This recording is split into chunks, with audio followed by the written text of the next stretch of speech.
Hello students. आज हम लोग केमिस्ट्री का ऑर्गेनिक केमिस्ट्री का एक न्यू सेक्शन स्टार्ट कर रहे हैं, शुरू कर रहे हैं, आपको बताने जा रहे हैं। इसमें ये बताता है कि कौन सा ऑर्गेनिक कंपाउंड्स कि कितने आइसोमर्स होंगे उसको निकालने में मदद करेगा, और उस ऑर्गेनिक कंपाउंड का क्या कंडीशन से कितने उसका स्ट्रक्चरल फॉर्म हो सकता है वो भी हम पता लगा सकते हैं। तो ये जो टॉपिक्स है वो ऑर्गेनिक केमिस्ट्री का बहुत ही इम्पोर्टेंट्स बहुत टॉपिक है, जो आपके नॉलेज को बहुत ज़्यादा एक्सलरेट करेगा, इन्हांस करेगा। और ये टॉपिक का आज का नाम है डिग्री ऑफ डिसोसिएशन संबंधित है, लेकिन यहाँ पर है degree of unsaturation. Degree of unsaturation, जिसको शॉर्ट में हम लोग क्या कहते हैं, DU कहते हैं। किसी कंपाउंड का अनसेचुरेशन कितने प्रकार के कितने अनसेचुरेशन है उसका डिग्री निकालने के लिए ये टॉपिक का यूज़ हम लोग करते हैं। इससे हमको फ़ायदा, बहुत सारा फ़ायदा हो जाएगा कि ऑर्गेनिक कंपाउंड का अनसेचुरेशन के क्वालिटी को हम लोग बहुत बेहतर कर सकते हैं। दूसरा चीज़, ये पढ़ने से क्या क्या हमको फ़ायदा होगा। पहला चीज़ कि टोटल हम आइसोमर्स निकाल सकते हैं किसी कंपाउंड्स का। उसमें भी टोटल आइसोमर्स बेस्ड होता है 3 प्रकार के आइसोमर्स पर, एक स्ट्रक्चरल, एक ज्योमेट्रिकल, एक ऑप्टिकल। तो टोटल अगर क्वेश्चन पूछ देता है कि टोटल स्ट्रक्चरल आइसोमर बताइए, तब भी हम इसके द्वारा आंसर दे सकते हैं। टोटल अगर हमको ऐसा चीज़ पूछ दे कि टोटल ज्योमेट्रिकल आइसोमर बताइए, तब भी बता सकते हैं। या टोटल हमको क्या स्टीरियो आइसोमर्स बताइए, या पहले तो ऑप्टिकल बताइए, तो ऑप्टिकल निकाल सकते हैं। ऑप्टिकल ज्योमेट्रिकल दोनों को जोड़ देंगे तो क्या आएगा, स्टीरियो आइसोमर्स बताइए, तो वो भी हम बता सकते हैं इस टॉपिक के द्वारा। इस टॉपिक पर समझाने पर कुछ क्वेश्चंस हम फ्रेम किए हैं एग्जाम्पल के तौर पर। आपको लास्ट में हम उसका एक क्वेश्चन और उस पर कैसे उसको सॉल्व कीजिएगा उसको भी बताने जा रहे हैं इस वीडियो में। तो आज टॉपिक जान ही गए होइएगा। आज का टॉपिक है इस वीडियो का, इसका नाम है degree of unsaturation. Degree of unsaturation.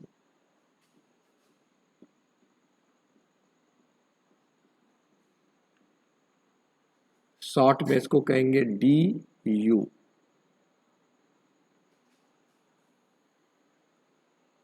ये टॉपिक से कौन केमिस्ट्री का हो गया, ये ऑर्गेनिक केमिस्ट्री का एक टॉपिक है। डिग्री ऑफ अनसेचुरेशन किसका हो गया, ऑर्गेनिक केमिस्ट्री।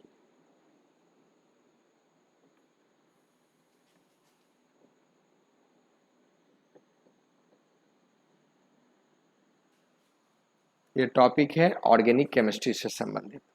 अब ये देखिए क्या होता है, इसके बारे में हम लोग को जानकारी लेना है। सबसे पहले ये क्या है, पहले एक एग्जाम्पल से आपको दिमाग में हम सेट करते हैं। वैसे एक सिंपली कहिएगा, इसको अगर डिफाइंड पॉइंट ऑफ व्यू से कहिएगा, एक प्रकार का ये इंडेक्स है। क्या है, इंडेक्स, जो बताता है कि किस ऑर्गेनिक कंपाउंड में कितना अनसेचुरेशंस है। और ये जो फिनोमिना होता है वो संबंधित है एलिसाइक्लिक किससे, सेचुरेटेड ऑर्गेनिक कंपाउंड से या हाइड्रोकार्बन से। स्पेशली हाइड्रोकार्बन से संबंधित है, जो क्या होना चाहिए, ए साइक्लिक होना चाहिए, साइकिल में नहीं होना चाहिए। ए साइक्लिक होना चाहिए और कैसा होना चाहिए, सिंगल बॉन्डेड को क्या कहते हैं, सेचुरेटेड। उससे संबंधित ये फिनोमिना है। अब देखिए इसमें कॉमन हम बता रहे हैं, तो इसको ये जो प्रॉब्लम्स है ये रिलेटेड है किससे, इस कंपाउंड से। तो हम लोग अभी ऐसे इसको लिख लें, what is degree of unsaturation क्या होता है, तो इसमें देंगे इट इज इंडेक्स। ये क्या है, इंडेक्स है। It is index by which we can find by which we can find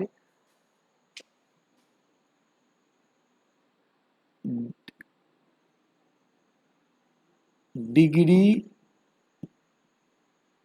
of unsaturation by removal of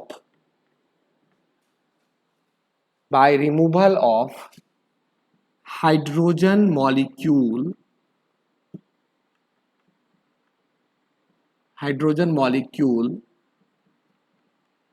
from acyclic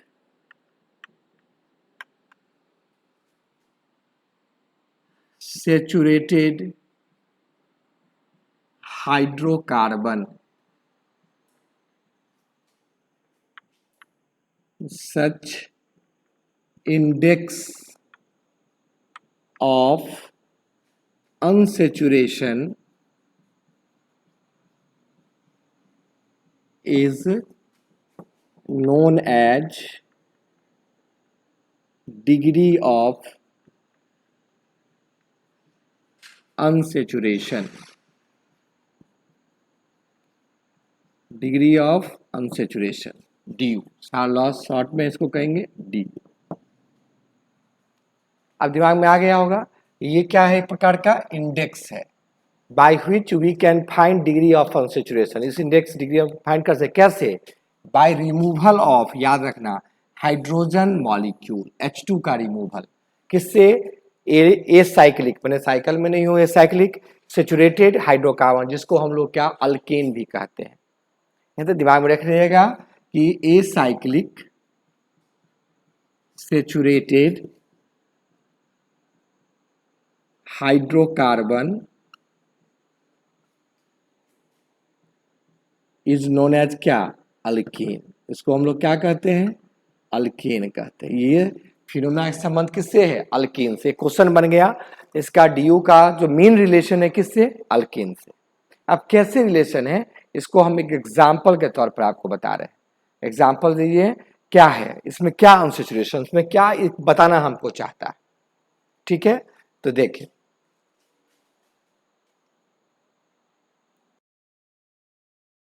अब इसमें इस कंपाउंड में हम देख लेते हैं, कोई एक एग्जाम्पल देके बताते हैं।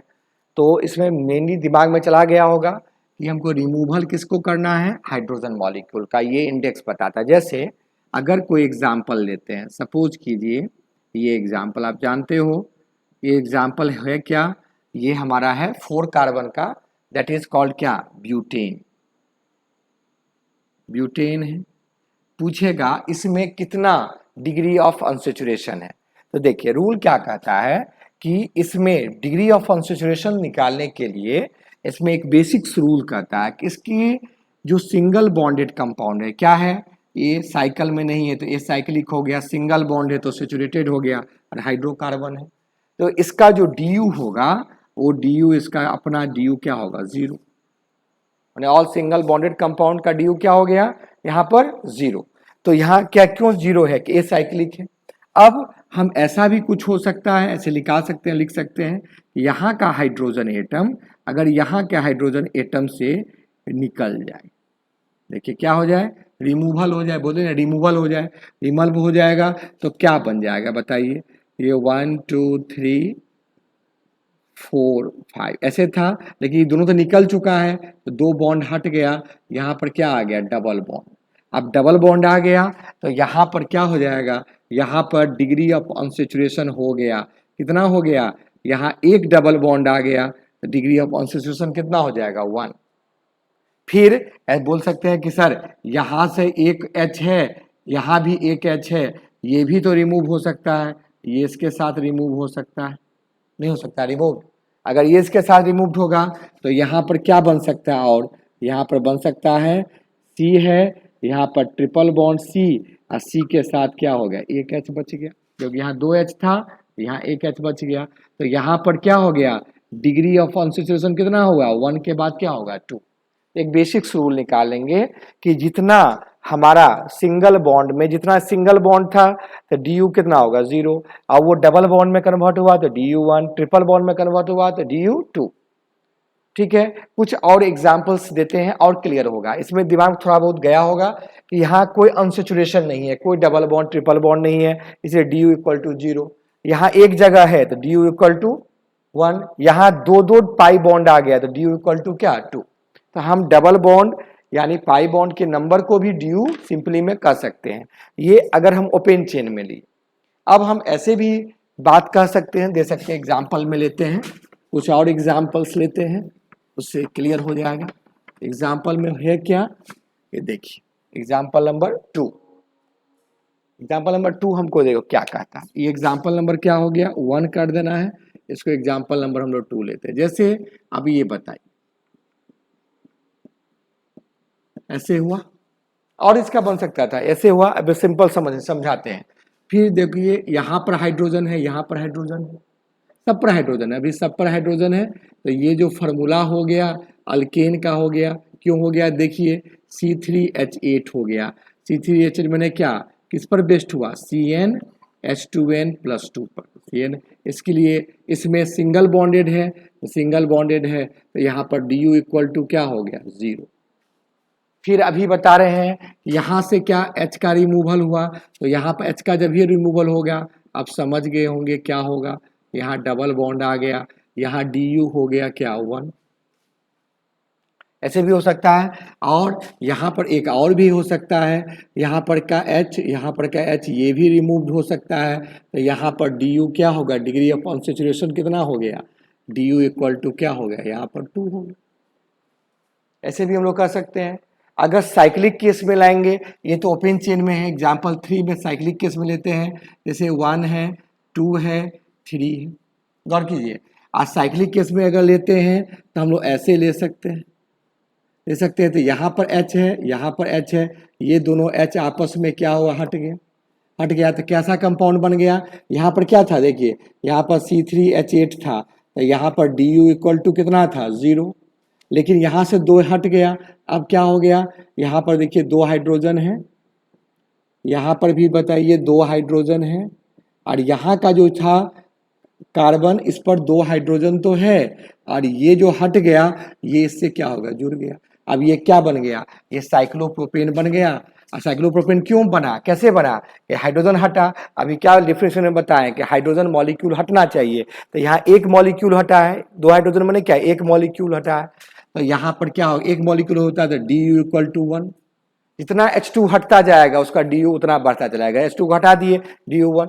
और कुछ हो सकता है बताइए, और कुछ भी हो सकता है। फिर यहाँ का यहाँ के साथ हम लोग कर सकते हैं, नहीं हट सकता है, तो यहाँ पर क्या हो सकता है बताइए, यहाँ H कर दीजिए, C पर यहाँ H कर दिए, यहाँ C पर क्या H कर दीजिए, यहाँ पर HH कर दिए, यहाँ पर कौन बॉन्ड आ गया, डबल बॉन्ड।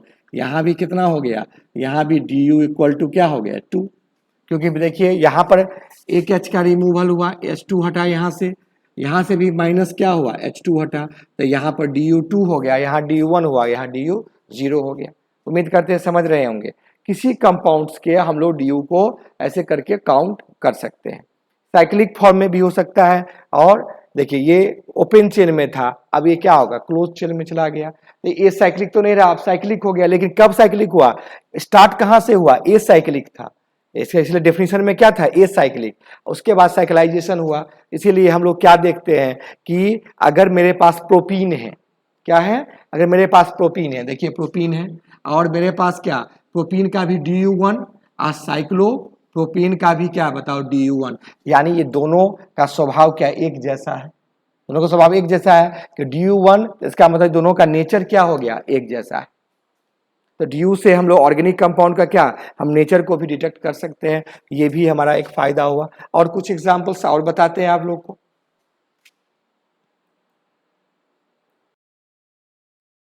ठीक है, अब कोई भी एग्जांपल्स और लेके देखते हैं। एग्जांपल नंबर 4 कर देते हैं।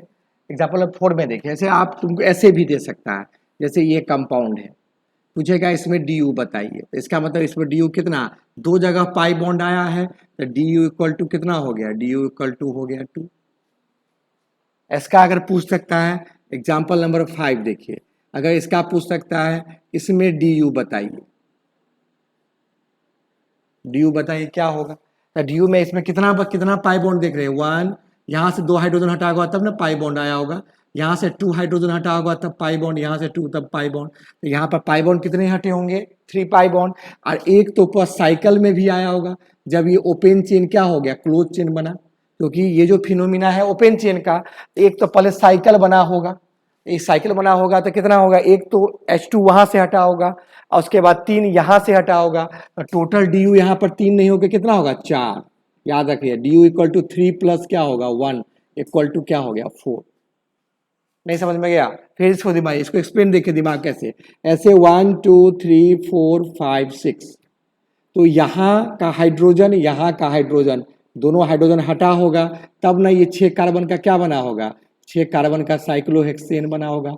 2 हाइड्रोजन हट गया तो एक तो इसका DU हो गया।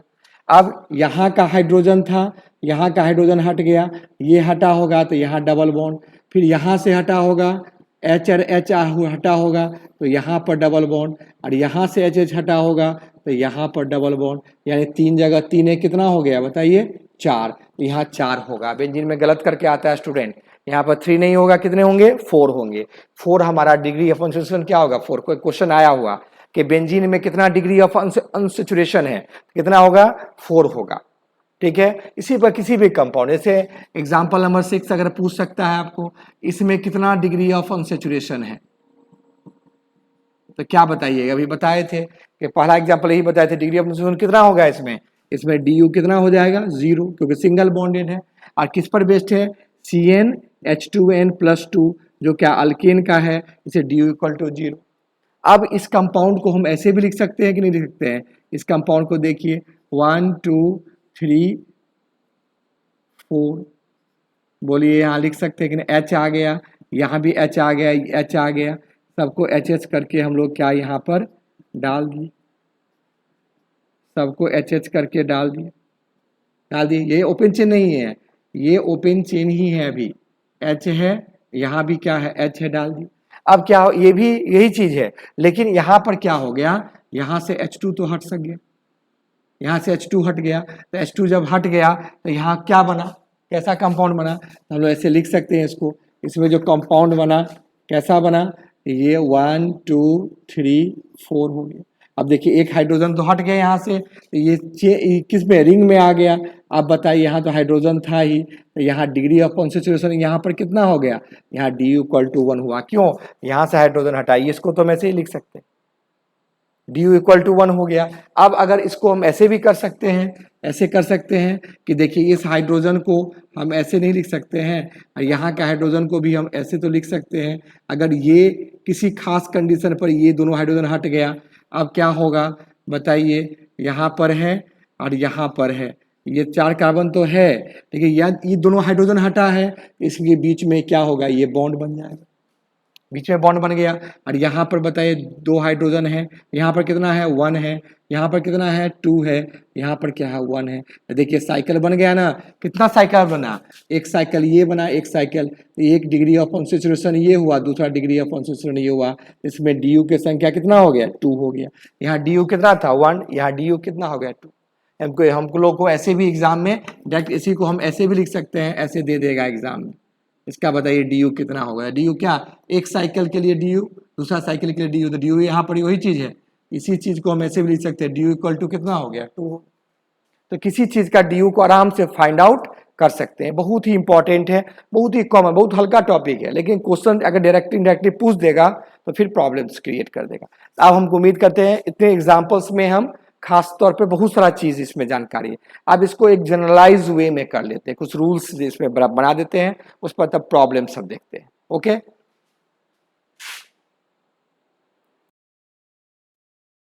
अब हम लोग इसके एप्लीकेशन निकालते हैं, हमने किस तरह का इस पर क्वेश्चन रहेगा। तो एप्लीकेशंस में है पहला, to find DU from, DU है फ्रॉम किससे, स्ट्रक्चर, स्ट्रक्चर कैसे करेंगे, तो फाइंड फर्स्ट में है ये करना है। अब इसको कैसे करना है, देखिए फर्स्ट एप्लीकेशन में गौर कीजिए, इसमें सबसे पहले इंपॉर्टेंट चीज है कि अगर कहता है कि इफ, पहला केस ए, इफ DU अगर 0 हो तो हम लोग क्या स्ट्रक्चर को एज्यूम कर सकते हैं, हम स्ट्रक्चर से DU तो निकाल सकते हैं, तो DU अगर 0 होगा तो हम क्या स्ट्रक्चर निकाल सकते हैं, तक दिखा सकते हैं कि जो हमारा कंपाउंड्स है, इसका मतलब हुआ जो हमारा क्या है कंपाउंड्स है, must be acyclic saturated hydrocarbon. Hydrocarbon हो गया। ये किस में होगा? डी यू इक्वल टू क्या आया? 1 आया तब। ठीक है। दूसरा, अगर if D U equal to क्या आया? 0 आया तब ये case. D U equal to 1 आएगा तो क्या होगा? है ना? तो डी यू इक्वल टू 1 होगा। इसमें ध्यान दीजिए। अब रूल्स ऑफ एग्जाम्पल बताते हैं। कंपाउंड्स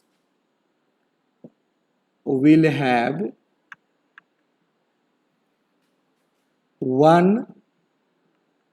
1 डीबी समझे? डीबी मीन्स डबल बॉन्ड और 1 रिंग। या तो एक डबल बॉन्ड होगा या कंपाउंड में एक क्या होगा? रिंग होगा। कब? जब डी यू इक्वल टू क्या आए? 1 आए तब। अगर डी यू इक्वल टू 2 आएगा, सी कंडीशंस ऐसे लिख सकते हैं। Maximum D U equal to क्या? 2 आए तो इसमें भी हम लिख सकते हैं कंपाउंड्स विल हैव 1 कौन बॉन्ड? टीबी। टीबी समझ गए? Triple bond. और 2 होगा डीबी। डीबी समझ गए? Double bond. या और 1 डीबी प्लस 1 रिंग एक साथ। एक डीबी भी होगा और उसी में क्या? डीबी किस में होगा? रिंग में होगा। डीबी प्लस में दे दिए और 2 रिंग होगा। 2 क्या होगा? 2 रिंग होगा। अगर इसमें से कोई भी कंडीशन होगा तो सारे का डी यू कितना होगा? डी यू क्या होगा? 2 होगा। अब इस पर जो प्रॉब्लम्स है, हम लोग प्रॉब्लम्स को पहले कैसे फाइंड करेंगे, ये बहुत हमको काम देगा। ये तो याद हो गया। इसमें तो डी यू 0 तो सबको याद रहता है। 1 वाला में कोई 2 वाला में ध्यान रखना है, एक जगह ट्रिपल बॉन्ड हो, अभी बताए थे, या 2 जगह क्या हो? डबल बॉन्ड हो, या एक डबल बॉन्ड रिंग में हो और 2 जगह नहीं तो क्या हो? रिंग हो। चारों कंडीशन में डी यू कितना होगा? 2। तो पहला एप्लीकेशन ये हुआ। एप्लीकेशन नंबर 2, अगर हम लोग डी यू फ्रॉम स्ट्रक्चर से, अब अगर हम डी यू फ्रॉम फार्मूला से कैसे फाइंड करेंगे, इसका पहले एक्सप्लेन करेंगे हम लोग, ध्यान दीजिएगा। अभी हम लोग पर लिख देते हैं दूसरा एप्लीकेशन क्या? To find D U from formula. Formula से डी यू कैसे फाइंड करेंगे? आप मान लीजिए हमको फार्मूला मालूम है, कोई कंपाउंड हमको दे दिया जाए, आप पूछेगा उसका डी यू क्या? स्ट्रक्चर हमको नहीं मालूम है, स्ट्रक्चर देखे तो पता लगा लें। अगर हमको पूछेगा इसका डी यू कितना है तो हम बता देंगे 1। लेकिन अगर हमको कर दे C4H8 कर दे तब तो इसमें फिर दिक्कत हो जाएगा। किस तरह का स्ट्रक्चर है हमको तो नहीं मालूम है। तो हम अभी यही बता रहे हैं कि डी यू किससे हम लोग फार्मूला से फाइंड करेंगे। उसके मॉलिक्यूलर फार्मूला को देख के हम लोग क्या कर सकते हैं? उसको फाइंड कर सकते हैं। कैसे फाइंड करेंगे? इसके लिए थोड़ा समझना है आपको। क्या समझना है कि देखिए, सबसे पहले क्या करना है कि डी यू निकालने के लिए क्या है। देखिए डी यू है क्या? डी यू है, आप पढ़े हैं अभी भी बताए हैं कि अगर कोई भी कंपाउंड है, जैसे इथेन है, इथेन में क्या करते हैं? H को हम लोग हटाते हैं।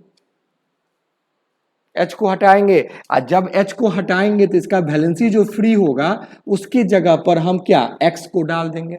वही सेम वैलेंसी वाला को डाल देंगे। ऐसे H को हटाए, X को डाल दिए, X का वैलेंसी भी 1 और H का वैलेंसी भी 1। तो हम लोग क्या पढ़े? H को रिमूव करना है। H को रिमूवल तो करना ही है, तो H को हम रिमूवल कर निकालेंगे। उसके लिए हम लोग के लिए फार्मूला क्या चाहिए? इसका क्या फार्मूला होता है? CnH2n+2, यानी कार्बन का जो नंबर है, अगर उसमें हाइड्रोजन का नंबर हमेशा उससे क्या होगा? दुगुना होगा और +2 होगा। उसी हिसाब से हम लोग एक फार्मूला जनरेट करेंगे। ठीक है। और वो फार्मूला जनरेट करने के बाद हम लोग उसको क्या कर सकते हैं? एक्सप्लेन कर सकते हैं। देखिए कैसे फार्मूला को हम लोग क्या करते हैं? उसमें जनरेट करते हैं। तो उसमें जनरेट करने के लिए क्या करना है? डी यू बराबर 2 इंटू कार्बन का संख्या। कार्बन का संख्या जितना होगा उसको 2 से गुना करना है। और उसमें देखिए 2 से गुना करना है, 2 इंटू है, अब प्लस उसमें क्या करना है? 2 करना है। और हाइड्रोजन को हटाना है। अगर इसको हटाना है, इसके जगह पर X को क्या करेंगे? डालना है। तो इसको हटेगा तब ना एक्स आएगा। तो हाइड्रोजन और एक्स दोनों का वैलेंसी के पॉइंट ऑफ व्यू दोनों सेम है, तो हटेगा तो एच हटा, हटा तो क्या हो गया बताइए माइनस एच, या एक्स हटा तो माइनस क्या हो गया एक्स। एच हटा, एच हटेगा तब ना हम लोग क्या पढ़े हैं, एच का रिमूवल होगा, एच का रिमूवल जैसे एक्स का भी रिमूवल होगा। और अगर पूछेगा कि यहाँ पर अगर हम लोग ध्यान दीजिए, अगर हम यहाँ पर ओ एच डाल दिए, अब क्या इसका रिमूवल होगा, बताए नहीं, क्योंकि इसका रिमूवल किससे जुड़ा हुआ, ऑक्सीजन किससे जुड़ा हुआ, कार्बन से। और जब भी ऑक्सीजन का रिमूवल होगा, इसको हटाएंगे तो इसके साथ क्या हाइड्रोजन भी रिमूव हो जाएगा। तो इसीलिए डाइवेलेंट वाला एटम के केस में, जैसे ऑक्सीजन हुआ डाइवेलेंट, दोनों वैलेंसी वाला, सल्फर हुआ डाइवेलेंट, इसके केस में हम लोग रिमूवल नहीं करते हैं। किसके केस में, हाइड्रोजन को हटा सकते हैं, एक्स को हटा सकते हैं, या अगर हमारे पास नाइट्रोजन आ गए, जैसे एमीन पर है, एमीन में क्या कर सकते हैं, यहां पर हम हाइड्रोजन को हटा सकते हैं। अगर यहां पर हाइड्रोजन को हटाएं तो एक हाइड्रोजन तो हट गया, तभी भी दो हाइड्रोजन में से एक तो हट गया, तो एक ही बचा। यहां पर हम लोग एक बचा, क्योंकि एक हाइड्रोजन हटाए हैं तब भी एक बच रहा है, तब बच रहा है तो यहां पर क्या प्लस नाइट्रोजन कर देंगे।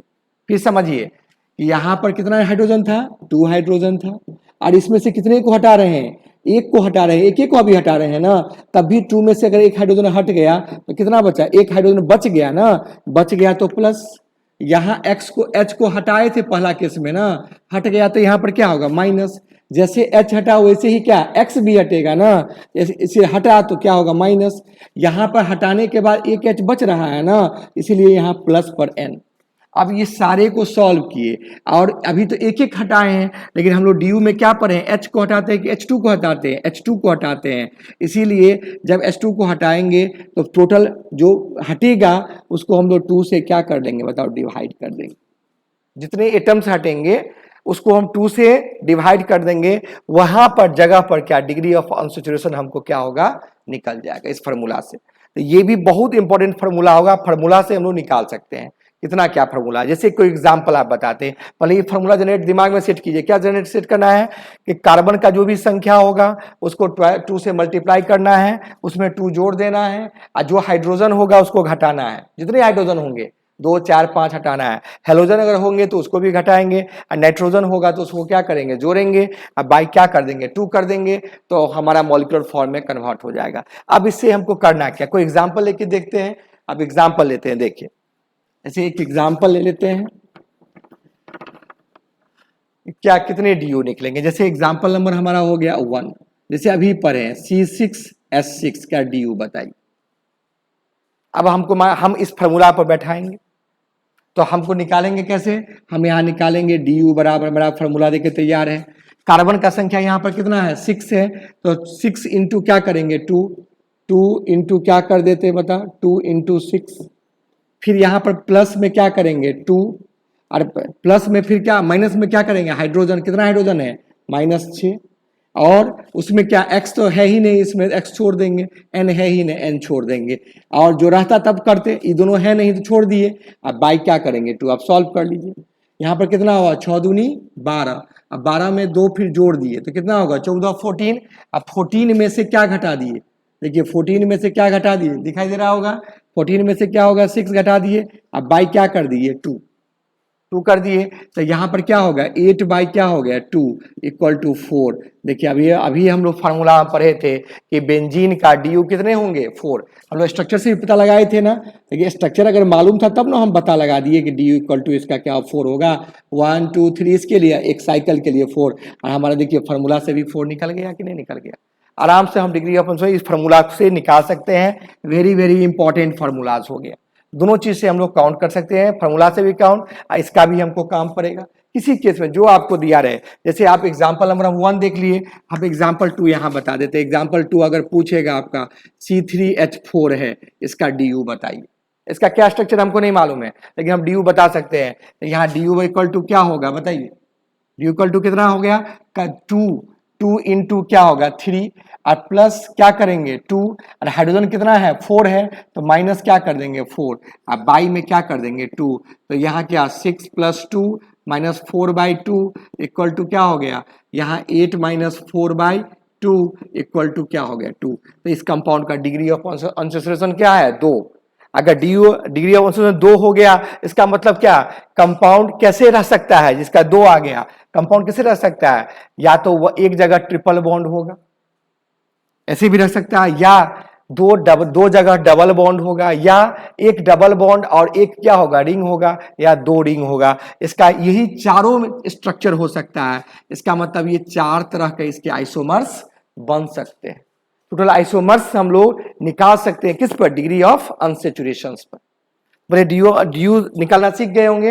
ये फार्मूला मेरे पास बहुत इंपॉर्टेंट फार्मूला हो गया। इस फार्मूला के द्वारा आप डिग्री ऑफ अनसैचुरेशन निकाल सकते हैं।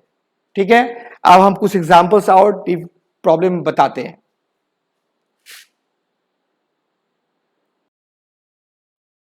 हाँ, अब हम लोग इसको इस पे बता दिए, दोनों एप्लीकेशंस बता दिए आपको। अब दोनों एप्लीकेशंस पर कुछ प्रॉब्लम्स है, जैसे एक टिपिकल प्रॉब्लम है जो हमको बताएगा क्या। देखिए क्वेश्चन ऐसे पूछता है कि find the all isomers of C4H6 molecule. तो हमको क्वेश्चन क्या पूछ रहा है, आइसोमर्स निकालना है। आइसोमर्स निकालने के लिए क्या बताया, पहले डी निकालिए। बिना डी का आइसोमर्स आप बता ही नहीं सकते हैं। किसी कंपाउंड के बहुत आदमी ट्रिक रट लेता है, ट्रिक हमेशा रटने की जरूरत नहीं है, प्रॉब्लम में क्रिएट कर देगा। ट्रिक गलती भी हो सकता है, गलती होने का पूरा गुंजाइश है। लेकिन यहां पर क्या होगा, जो हम तरीका बता रहे हैं उसमें कोई गलती होने का गुंजाइश ही नहीं, एकदम सही सही बनेगा। तब क्या बनेगा, पहले तो हमको आंसर एक क्वेश्चन हुआ, 2 तरह क्वेश्चन बताया। क्वेश्चन नंबर 1 हुआ क्या बताते हैं कैसे बनाए, तो हम लोग अपने क्या फार्मूला लगाएंगे, अभी अभी पढ़े हैं कि डी यू इक्वल टू क्या होगा इसका आंसर बताइए, 2 इंटू नंबर ऑफ कार्बन, तो कार्बन कितने हैं 4, फिर प्लस क्या करने 2 और माइनस क्या करना नंबर ऑफ हाइड्रोजन, और बाई में क्या कर देंगे 2।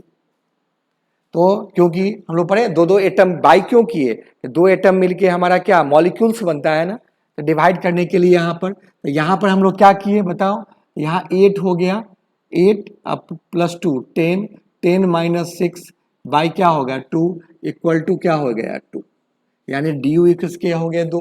अभी हम लोग पढ़े एक स्टेटमेंट लिखे हैं कि अगर डी यू 2 है, if D U equal to 2 then क्या क्या संभव है, संभव क्या, सबसे पहला क्या संभव है डी यू 2 है, तो वन ट्रिपल बॉन्ड होगा, एक ट्रिपल बॉन्ड होगा।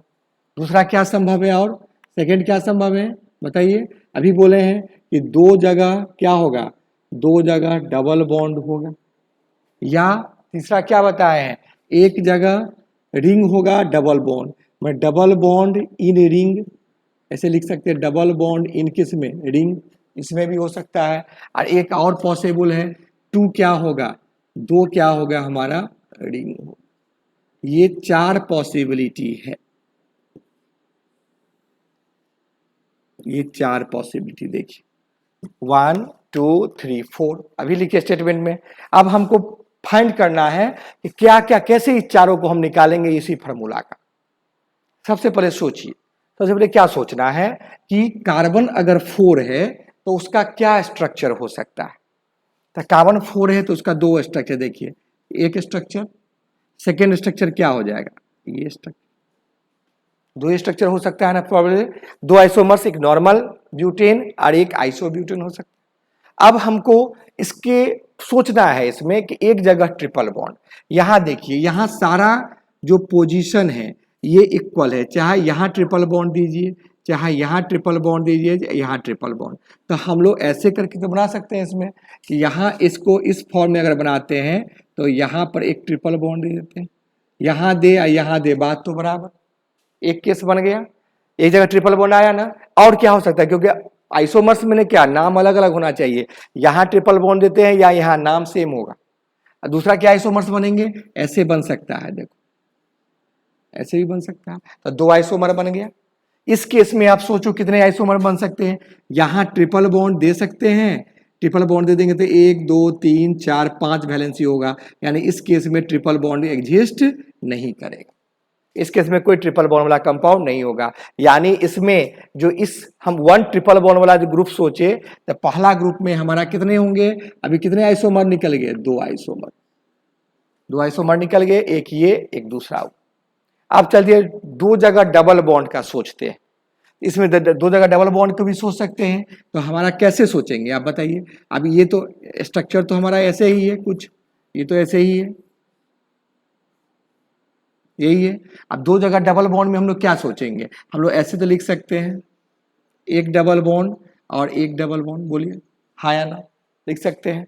और क्या लिख सकते हैं इसमें स्ट्रेट वाला में, पर स्ट्रेट वाला में देखिए और क्या लिख सकते हैं, ऐसे भी लिख सकते हैं 1 और 2, एक ये भी हो सकता है लगातार डबल बॉन्ड एलिन केस में जो होता है, ठीक है। और इसके बाद और इस केस में और तो कोई संभव नहीं है। इस केस में कैसे डबल बॉन्ड लिख सकते हैं, देखिए यहां पर डबल बॉन्ड, एक डबल बॉन्ड आ गया, डबल बॉन्ड केस में आ सकता है एक जगह डबल बॉन्ड। अब यहां दे दिए तो अब फिर यहां पर डबल बॉन्ड नहीं दे सकते हैं, क्योंकि यहां दे देंगे तो फिर वही हो जाएगा 5 वैलेंसी, यहां भी नहीं दे सकते हैं 5 वैलेंसी हो जाएगा। यानी 2 डबल बॉन्ड हम इस फॉर्म में नहीं डाल सकते हैं, यानी इसका भी कितना, ये 2 जगह 2 स्ट्रक्चर ही संभव हुआ। कितना पॉसिबल हुआ, ये 2 पॉसिबल्स हुआ।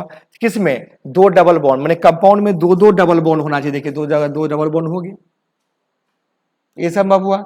और क्या चाहिए, अब डबल बॉन्ड इन रिंग, माने एक डबल बॉन्ड किसमें, वो रिंग में होना चाहिए, तो वो पॉसिबिलिटी को निकालना है। यहां भी आइसोमर्स कितने हो जाएंगे, 0 2, सब आइसोमर्स निकालना हमको, 0 2 है। अब एक डबल बॉन्ड इन किस में आना चाहिए, रिंग में, उसको सोचिए कि रिंग में हम लोग कैसे क्या सोचे, रिंग में हम लोग क्या विचार करें बताइए। रिंग में हम लोग के कैसे इसको एक्सप्लेन करें, रिंग के केस में, तो रिंग के केस में हम लोग ऐसे रिंग बना सकते हैं ना, 4 कार्बन का रिंग कैसे बनाएंगे। 4 कार्बन का रिंग बनाने के लिए हम लोग देखिए, हम लोग ऐसे यूज, ऐसे ये तो डबल बॉन्ड के फॉर्म में ले लिए, रिंग के फॉर्म में ऐसे निकाल सकते हैं। 4 कार्बन का रिंग तो ये बना, या 4 कार्बन का रिंग एक और बन सकता है, एक ऐसे बन सकता है, दिखाई दे रहा होगा, एक रिंग ऐसे भी बन सकता है, 3 1 4 कार्बन। अब देखिए यहां पर सारा चीज इक्वल है, इक्वल है तो हम लोग कैसे बनाएंगे, यहां पर हम किसी जगह पर हम लोग क्या बता, रिंग में क्या कर देंगे बताइए, डबल बॉन्ड डाल देंगे। तो डबल बॉन्ड इन किस में आ गया, रिंग, एक स्ट्रक्चर। यहां दे या कहीं एक जगह दे, बात तो बराबर ही होगा, यहां देंगे तभी वही साइक्लोब्यूटीन, यहां देंगे तभी साइक्लोब्यूटीन है, एक केस तो बन गया। तो चारों पोजीशन इक्वल है तो किसी एक जगह डाल सकते हैं। अब इस केस में बताइए कहां पर डाल सकते हैं, इस केस में देखिए, अब यहां पर दें, ये जो पोजीशन है हम डबल बॉन्ड यहां भी डाल सकते हैं, डबल बॉन्ड हम यहां भी डाल सकते हैं, यहां और यहां दोनों एक जैसा पोजीशन है। देखिए ये बॉन्ड और ये बॉन्ड एक जैसा है, ये बॉन्ड एक जैसा है, ये बॉन्ड एक जैसा है, तो हम लोग क्या यहां पर डाल सकते हैं, यहां दोनों में किसी एक पर डाल सकते हैं, यहां पर भी डाल सकते हैं। तो क्या क्या डाल सकते हैं बताइए, एक जगह यहां डबल बॉन्ड डाल सकते हैं, दूसरा केस में हम लोग क्या ऐसे भी डाल सकते हैं, ये है एक डबल बॉन्ड यहां डाले या यहां डाले, बात बराबर है। एक जगह हम ऐसे भी डाल सकते हैं, ऐसे डालें, इस डाल के ऐसे डाल सकते हैं। अब बताइए टोटल साइक्लिक फॉर्म में कितना आया, 1 2 3 4, ये कितने आइसोमर्स होंगे, 4 आइसोमर्स होंगे। कितने आइसोमर्स हो गए, 4 आइसोमर। ये भी क्लियर हो गया, ये क्लियर हुआ, ये क्लियर हुआ, ये क्लियर। अब 2 रिंग है, 2 रिंग बनाना है। अब जानते हैं 2 रिंग बनाना है, तो रिंग कैसे 2 रिंग बनेगा, तो रिंग के लिए बताए थे 4 कार्बन का रिंग है, ये 4 कार्बन हुआ, और 2 रिंग में हम लोग बोल सकते हैं ना, हम लोग ऐसे एडजस्ट कर देते। देखिए एक रिंग ये हुआ, एक रिंग, दोनों के लिए क्या डी यू 2 हो गया कि नहीं, एक डी यू ये एक डी यू, इसमें फॉर्मूला भी देखो, फॉर्मूला सबका वही है, सबका फॉर्मूला क्या है, C4H6 है। देखिए C4H6 है, एक ये भी आइसोमर्स बन गया।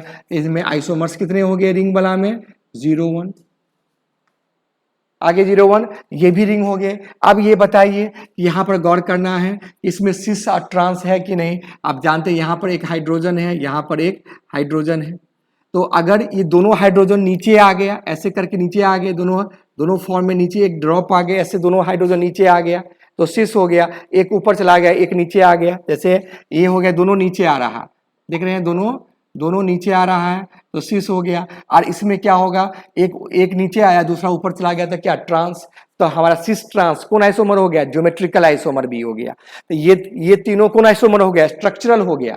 ये सब क्या देख रहे हैं, स्ट्रक्चरल, और इस केस में एक ज्योमेट्रिकल।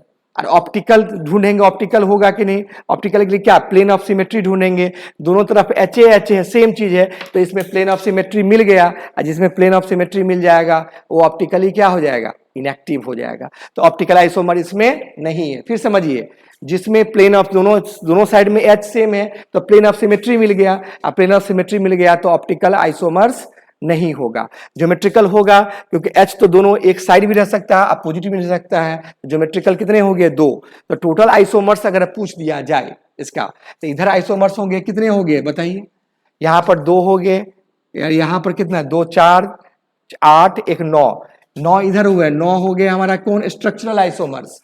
स्ट्रक्चरल में 9 आ गया, किसमें आ गया, स्ट्रक्चरल में कितने आ गए, 9 आ गए, और अभी ज्योमेट्रिकल में कितने आ गए, 2 आ गए, तो 2 आ गए, तो टोटल आइसोमर्स कितने हो जाएंगे, 9 और 2 कितने हो जाएंगे, 11। लेकिन इसमें एक तो कॉमन हो गया, क्योंकि ये तो इसी का हम 2 निकाले हैं सिस ट्रांस ने, एक तो कॉमन हो गया, तो 11 आइसोमर्स लिखेंगे, 11 बना, ये क्या बना, 2 कौन चीज है, 2 ज्योमेट्रिकल है, टोटल हो गए 11 आइसोमर्स, लेकिन उसमें से एक घटा देंगे। अब क्यों एक घटाए, समझ गए कि इसी का सिस और ट्रांस होगा ना, 2 फॉर्म तो इसी का 2 फॉर्म है, इसी का 2 फॉर्म है ना, तो एक फॉर्म तो कॉमन हो गया, यही चीज कॉमन हो गया जो यहाँ 1 लिखे हैं, तो इसीलिए एक घटा दिए, एक आइसोमर्स रिड्यूस हो गया, तो टोटल आइसोमर्स कितने हो गए, 10 आइसोमर्स हुए। इस तरह के क्वेश्चंस पूछ सकता है। उम्मीद करते हैं जरूर अब दिमाग में फिर बार बार इसको रिव्यू करके रिवाइंड करके देखिएगा, जरूर इसको सीखिएगा। ओके, ठीक है, थैंक यू। अब इसमें थोड़ा सा हम इसमें एक और प्रॉब्लम बता देते हैं फटाफट, इसमें बन जाएगा तुरंत।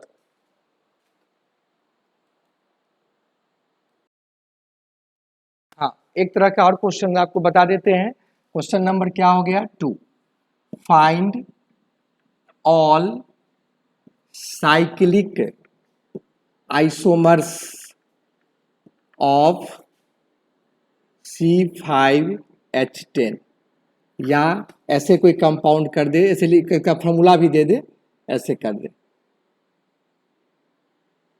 इसका साइक्लिक आइसोमर्स हमको क्या करना है, बताना है। C5 देखिए H10 है, कैसे बताएंगे, सबसे पहले हम लोग इसका C5H10 का वही ड्यू तो निकाल ही लेंगे, है ना, ड्यू निकाल के C5H10 का कितना क्या क्या फॉर्म कैसे हो सकता है, तो देखिए अब एक फॉर्म तो आ गया C5H10 का, क्या क्या, क्योंकि स्ट्रक्चर दिया हुआ तो उसे देख लेंगे।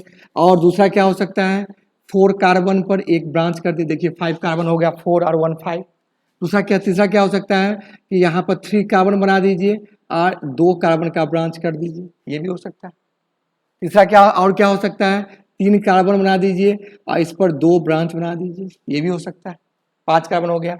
और क्या हो सकता है कि यहाँ 3 कार्बन बना दीजिए, इस पर एक ब्रांच, इस पर एक ब्रांच, अगल बगल एक ब्रांच, यहाँ दीजिए या यहाँ दीजिए, ये 5 स्ट्रक्चर पॉसिबल्स हुआ। अब ये पांचों हमारा स्ट्रक्चरल आइसोमर्स में आ गए, स्ट्रक्चर सब स्ट्रक्चर में हुआ है। अब इसमें खोजना है कौन आइसोमर्स, इसके देखिए स्ट्रक्चर आइसोमर्स कितने हो गए, स्ट्रक्चरल आइसोमर होंगे कितने, स्ट्रक्चर आइसोमर हो गए आपके कितने हो गए, 5। अगर आप इसमें देखना क्या, इसमें से कोई ज्योमेट्रिकल शो करेगा, ज्योमेट्री के लिए क्या चाहिए, या तो अगल बगल में कोई ग्रुप चाहिए, तो अगल बगल में इसमें कोई हाइड्रोजन से 2 हाइड्रोजन है, यहाँ पर भी नहीं है, यहाँ पर भी नहीं है, यहाँ पर भी नहीं है, यहाँ पर है। अब देखिए यहाँ पर कैसे हैं कि उसको उठा के लाइए, देखिए ऐसे कर सकते हैं, उसमें हम इस बॉन्ड को ऐसे कर देते हैं, इस बॉन्ड को हम ऐसे कर देते हैं। एक जगह देखिए ऊपर CH3 है, नीचे तो H कर सकते हैं, यहाँ CH3 कर दिए, यहाँ H कर दीजिए। अब ये देखिए सिंगल बॉन्ड पर दोनों CH3 अपवर्ड आ गया, सिस हो गया, तो इसी का रिवर्स कर देते हैं, रिवर्स समझ गए होंगे, CH3 और H आ गया, यहाँ पर क्या करते हैं HCH3 कर देते हैं, तो ये क्या हो गया, ट्रांस हो गया। तो इसके ज्योमेट्रिकल आइसोमर कितने हो गए, ज्योमेट्रिकल आइसोमर 2 हो गए, लिख देंगे कौन आइसोमर होंगे, ये ज्योमेट्रिकल होंगे। अब हमको क्या ढूंढना है, ऑप्टिकल ढूंढना, साइक्लिके में ऑप्टिकल ढूंढना है। ऑप्टिकल मीन्स क्या कि जब ये हम मिरर इमेज डालेंगे तो मिरर इमेज सुपर इम्पोज ना करना चाहिए। अब देखिए ये तो सेम चीज है, दोनों तो सेम साइड में सेम चीज है, तो इसे सुपर इम्पोज कर जाएगा, लेकिन ट्रांस वाला क्या सुपर इम्पोज नहीं करेगा, अपोजिट है।